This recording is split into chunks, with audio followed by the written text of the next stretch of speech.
Licencia, soberano Señor sacramentado. La Cuaresma es tiempo de oración y de escucha de la palabra de Dios.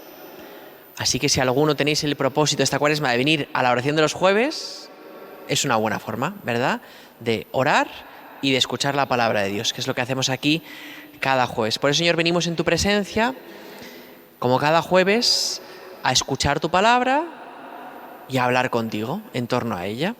Así que vamos a escuchar la palabra de Dios, que es la primera lectura de este domingo del libro del Éxodo. Dice así: En aquellos días, el pueblo sediento murmuró contra Moisés diciendo: ¿Por qué nos has sacado de Egipto para matarnos de sed a nosotros, a nuestros hijos y a nuestros ganados?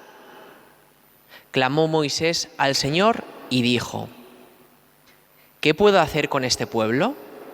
Por poco me apedrean. Respondió el Señor a Moisés: Pasa al frente del pueblo y toma contigo algunos de los ancianos de Israel. Empuña el bastón con el que golpeaste el Nilo y marcha. Yo estaré allí ante ti, junto a la roca de Horeb. Golpea la roca y saldrá agua para que beba el pueblo. Moisés lo hizo así a la vista de los ancianos de Israel y llamó a aquel lugar Masá y Meribá, a causa de la querella de los hijos de Israel y porque habían tentado al Señor diciendo: ¿Está el Señor entre nosotros o no? Bueno, es un pasaje muy anecdótico, ¿no? Pero nos puede dar mucho pie a hablar con Dios, ¿no? Fijaos cómo empieza este pasaje. El pueblo se queja. Se queja Moisés porque es la representación de Dios, por así decirlo, pero en el fondo el pueblo se está quejando de Dios. ¿Y cuál es la queja? Aparece en la última frase de esta lectura. ¿Está el Señor entre nosotros o no? La queja es que piensan que Dios les ha abandonado. Fijaos, hay muchos tipos de formas de oración, ¿no? Está la oración de alabanza, la oración de petición, la oración de acción de gracias, pero no existe la oración de queja. Esa no existe, ¿eh? Y es la que muchos hacen con Dios, ¿verdad? Vengo a quejarme, Señor, de los que me están pasando, de que no me ponen las cosas fáciles, ¿verdad? De que mis hijos, mira, que no se convierten, ¿no? Nos quejamos. Pues la queja no es un tipo de oración. La queja es una oración mal hecha. ¿Y por qué? Pues fijaos, el segundo mandamiento nos dice: no tomarás el nombre de Dios en vano. Es un mandamiento del que la gente poco se confiesa. Creen que solamente es decir blasfemias, ese mandamiento. Pero a veces tomar el nombre de Dios en vano, ¿qué significa? Quejarme. Apelar a Dios como a alguien que quiere mi mal, como a alguien que no se preocupa de mí. En casa, es como si lo hiciésemos en casa, ¿no? Hijo, cállate, ¿cómo le dices esas cosas a tu padre? Castigado. No vuelvas a hablar así, ¿no? Eso lo diría, ¿verdad? En casa, si hablásemos en ese tono en el que alguna vez nos dirigimos a Dios, de queja. Por eso, Señor, ayúdanos a entender que cuando nos pasan cosas malas, tú no eres el culpable. Esto es muy importante. Ayúdanos a entender, Señor, que cuando nos vienen cruces, malos días, la pregunta que hay en el fondo detrás de nuestra queja es: ¿está el Señor hoy conmigo o me ha abandonado? Que es la pregunta que se hacían los israelitas. Por eso, Señor, que lo entendamos así y que no malentendamos nuestra fe, porque a veces algunos piensan que porque yo creo en Dios todo me va a ir bien. Eso es entender mal la fe. Eso es no tener una visión clara de quién es Dios. Los israelitas, Dios les quería con locura y les tuvo 40 años en el desierto porque lo necesitaban. Y Dios no era malo, Dios estaba con ellos y por eso cada vez que Moisés les pedía algo a Dios, Dios se lo concedía. ¿Queremos agua? Pues toma agua, ¿no? ¿Queremos carne? Hay otro momento, ¿no? Bueno, tienen hambre, ¿no? ¿Tenemos hambre? Pues toma maná, todos los días maná. Moisés, que estamos hartos del maná, que sabe lo mismo, danos carne. Pues venga, codornices. Y Dios hacía todas las mañanas codornices muertas ahí para todos, ¿no? Y también se quejaban. Entonces, claro, creer que porque yo soy creyente significa que todo me va a ir bien es no entender nada. Porque incluso cuando todo te vaya bien, habrá algo que te moleste, ¿no? Imagínate que hoy ganas la lotería, pues seguro que mañana tienes algún problema. Es que fíjate, Señor, las comisiones que me cobran en el banco, ¿no? Por eso, creer en ti, Señor, no es pensar que todo me va a ir bien. Es creer que tú estás conmigo, que tú nunca me abandonas, que tú siempre me acompañas. Y Cristo en la cruz es el modelo más claro, ¿no? Cuentan, ¿no?, los teólogos que Cristo en la cruz, su mayor sufrimiento no fue el físico, todo lo que le hicieron, sino el espiritual, el no sentir a Dios en ese camino hacia la cruz. Cristo sentía con sus sentidos que Dios le había abandonado, pero en cambio su corazón sabía que eso era mentira, que Dios estaba con él. Y ese fue su gran sufrimiento, el sentirse a solas en la cruz. Dios mío, ¿por qué me has abandonado? Esa oración es muy bonita, ese salmo, si lo cogéis en casa y lo leéis, porque es el salmo de alguien que no piensa que Dios la haya abandonado, sino todo lo contrario. Lo siente por lo que le está ocurriendo, parece externamente que Dios me ha abandonado, pero en cambio su corazón le dice, Dios está siempre conmigo. Por eso, Señor, ayúdanos a realmente creer esto, que tú estás siempre conmigo. ¿Y qué ocurre en este pasaje? Bueno, van a Moisés, se quejan, y Moisés, como hombre de fe, ¿qué hace? Se pone a rezar, ¿verdad? Dice, Señor, que casi me apedrean, ¿no? Haz algo, por favor, porque es que esto está muy difícil la cosa. Moisés reza. Y esto es muy bueno, ¿eh? Cuando nos vienen dificultades, cuando nadie me comprende, cuando tiene un mal día, ¿qué es lo que hay que hacer? Rezar. Es el momento en el que más lo necesitamos. Rezar. Ayer fue muy chulo, tuvimos una charla aquí en la parroquia, vino don Ángel Luis, un sacerdote muy sabio, y nos habló de un tema que a mí nunca lo había pensado, me hizo mucha ilusión. Dijo, a veces hay gente que piensa que la iglesia se va a hundir, que le queda un telediario, y dice, se equivocan. La iglesia nunca se va a hundir y dentro de 1000 años seguirá existiendo la iglesia. Pues me gustó mucho este pensamiento porque es verdad que a veces, pues un poco como Moisés, ¿no? Señor, que me apedrean, haz algo, porque es que si no haces nada, esto se va a pique, tu pueblo se va a dispersar seguro. Y a veces confiamos como poco en Dios, ¿verdad? Y tú, Señor, eres más grande que todo eso, ¿verdad? Y Moisés, gracias a Dios, tenía mucha fe.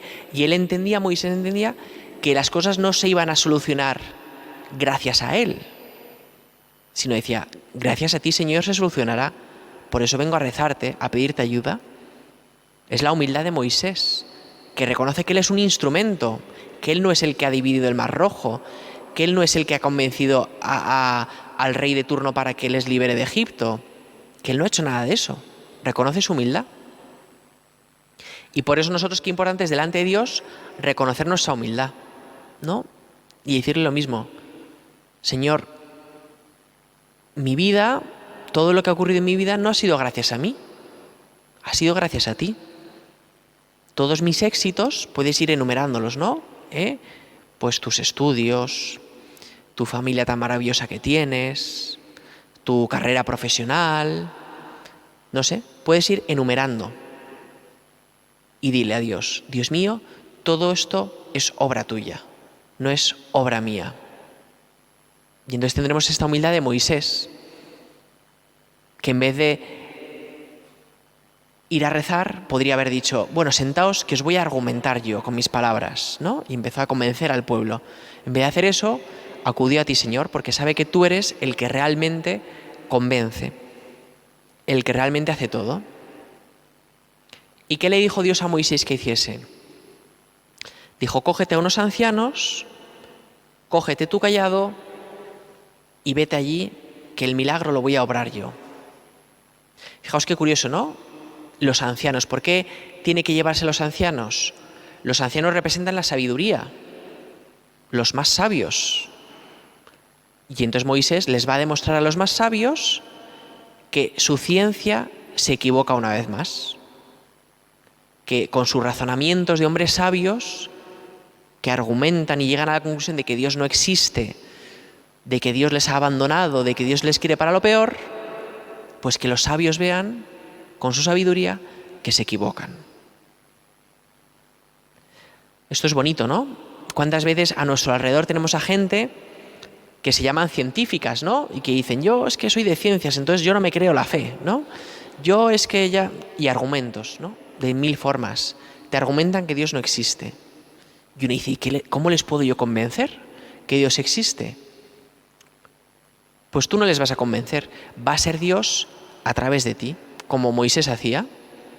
Y decía, venid ancianos, porque yo no voy a hacer nada. Yo voy a coger un palo y le voy a dar a una roca. Lo puede hacer cualquiera. Pero Dios os va a demostrar que os equivocáis. Esta es la grandeza de nuestra fe, ¿no? Es decir, ¿cómo yo voy a convencerles a estos que están tan apartados de la fe, a mis amigos que no vienen nunca a misa, que no se confiesan? ¿Cómo les voy a convencer?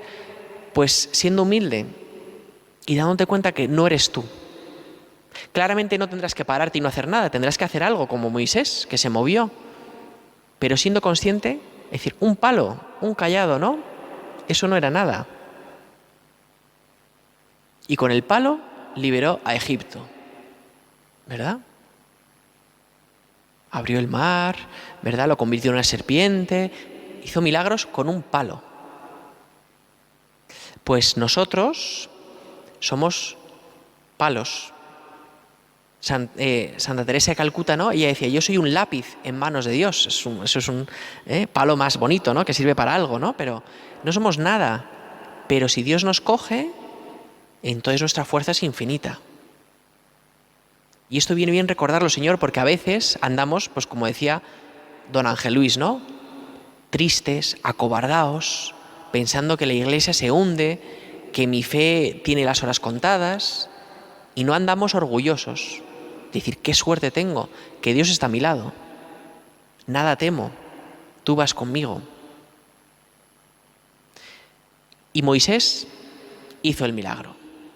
Le dio a la roca y empezó a salir agua. Es curioso los milagros de Dios, ¿no? Porque son desbordantes. Los israelitas simplemente tenían sed. Es decir, que a lo mejor lo que pedían era que llueva y saciamos la sed de hoy. ¿Y Dios qué les da a cambio? Pues un manantial, una fuente que nunca se termina, que te sacia hoy y mañana y al día siguiente. Es curioso las aspiraciones humanas y en cambio lo que Dios siempre nos otorga, mucho más. Pero esta imagen del agua es muy bonita porque hay salmos, muchas imágenes, ¿no?, de la Biblia que hablan de el agua, ¿verdad? Mi alma está sedienta de ti, Dios mío. Como busca la cierva corrientes de agua, así mi alma tiene sed de ti.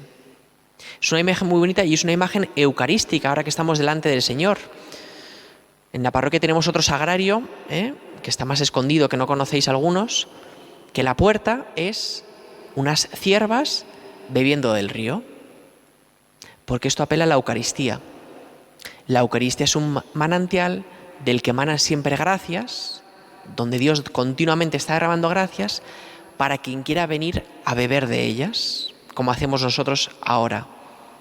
Por eso, ojalá sintamos sed, porque si no sientes sed, el agua no la valorarás, no tendrás deseos de venir aquí a estar con Dios. Por eso te pedimos, Señor, danos sed de ti. Danos sed de este agua que emana para la vida eterna.